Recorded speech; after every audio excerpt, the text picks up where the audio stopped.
در نویه جلانی بلخی ولایت خلطان با عملگردانی برنامه دولتی بنیاد باغ توزیع نو و برقرار کردن باغات کهنه سال تا سال میدان باغ‌های میوه‌دهنده صادراتی زیاد گشته ایستاده است که امروز مساحت عمومی آن 1236 گکتار را تشکیل داده 272 گکتارش شفتالو باغ است و هر زمان که این میوه خوش‌طعم پخته رسیده است باغداران پیشقدم نویه از هر وقت دیگر دیده سرکار و سرتشویشند. برای تامین بازارهای محلی و صادرات این نمود میوگی باغداران در نویه مذکور نوع‌های گوناگون شفتالو را پرورش کرده هم‌مسئله در این شب و روز به جمع‌آوری شفتالوی پیشپزک آغاز می‌بخشند. 5 گکتار باغ شفتالو داریم.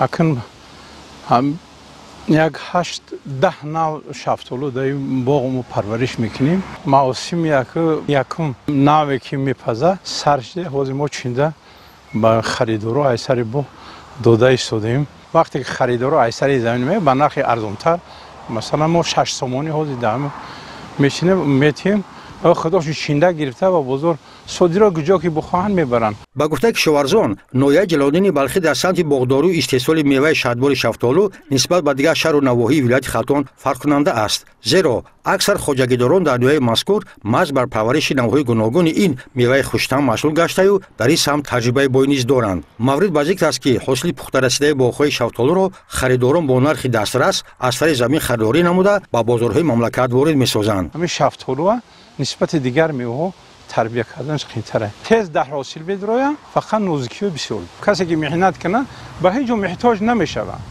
فکر میکنن که میوه بسیار شد خریدار کم میشه برعکسه.